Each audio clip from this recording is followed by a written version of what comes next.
like a lot of addiction occurs because your body's releasing that dopamine, and dopamine at its core is your body's way of telling you what you need to go do to stay alive.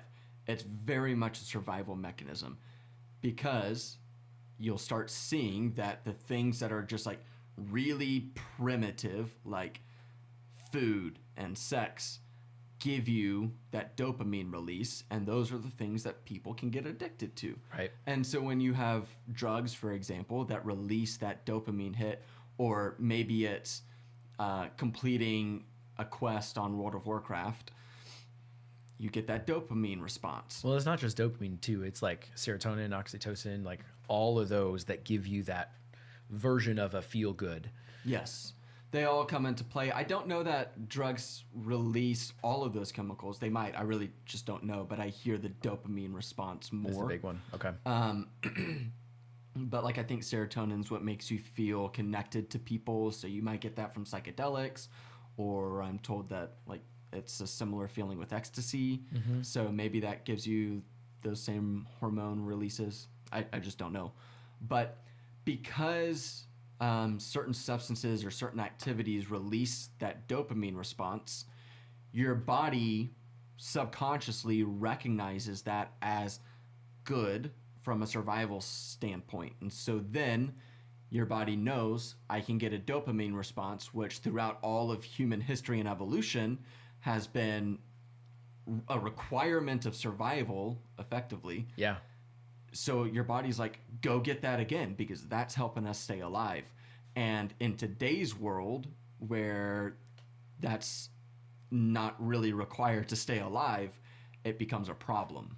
Well, yeah, if you think about that, like just what you're talking about, and with food, sometimes it might take 2-3 days to get a kill or actually get a meal. And then, hey, you know what? Biologically, let's reward you with a big hit of like, God, this feels good. This is rewarding. I need to do this again, because it's not just let me go to the fridge, let me go to McDonald's, let me go to the grocery store, let me go to whatever restaurant I want to go to. It was scarce, and so we needed these like big congratulations because you did something worth fucking moving shit forward. And now we just have access to so much with technology that it's like we're overstimulated. I feel like we've just gotten to a point where as a society, we're so far past survival that our bodies haven't caught up. That's a really good way to say where I was trying to go.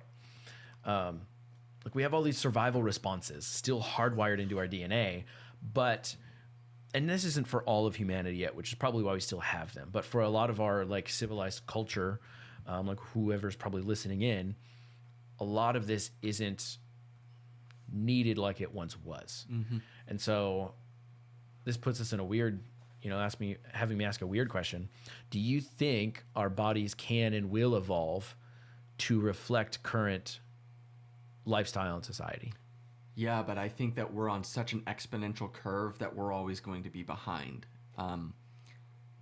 I think that this has a whole nother conversation attached to it, but I think that we're on the trajectory to become, let's call it cyborgs, or complete mechanical replacements of bodies. Like I think that there is a point in the distant future where we're able to, we've already got all of the human genome sequenced. We're starting to map out all of the individual neurons and such in the brain.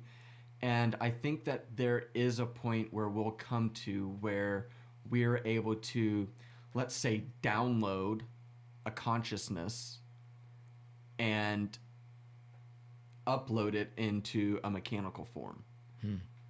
It's interesting.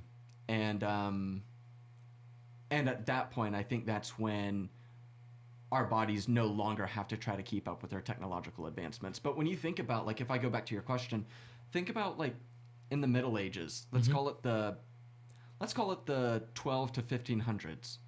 That's from a biological and evolutionary standpoint, that is not long ago at all. I mean, that's really true. A very small amount of time.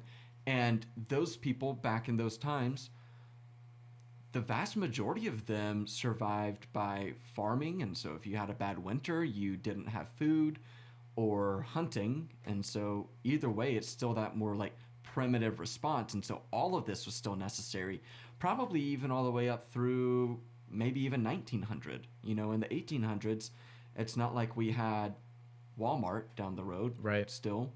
And so we're talking, 150 years ago that things have changed so drastically.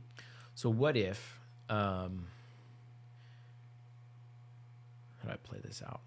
So what if, let's say, humanity does evolve to the point where we don't have these primitive survival responses, and some weird catastrophic event happens that our civilization as we know it ceases to exist?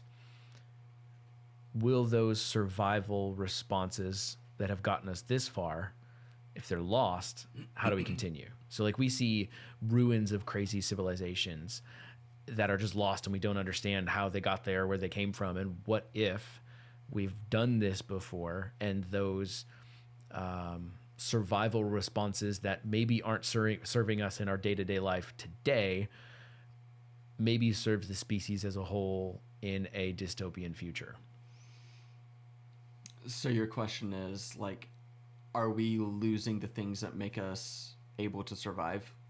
And if we were to evolve, and our bodies would lose these responses that we determined aren't as necessary as they were just a couple hundred years ago, and then something happens that makes them now like needed again. Yeah.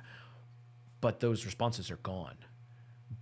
Do we survive, and like how long would it take to like evolve them back, and would we make it through that transition? I think it all depends on like what time that happens, because I think if you get to the point in the science fiction future that I had kind of painted, where Sure. like we're Cyborgs and all that. cyborgs or complete robotic or mechanical beings that have whatever consciousness is uploaded into them, then I think at that point, like, we've got the technological advancements to say, okay, trigger these genes, and then it just puts you back into whatever state. It's all configurable, you Right. know. Right now, I don't think that's the case, and I don't think that'll be the case for A long time. Yeah, it was just an interesting thought since we were talking about it.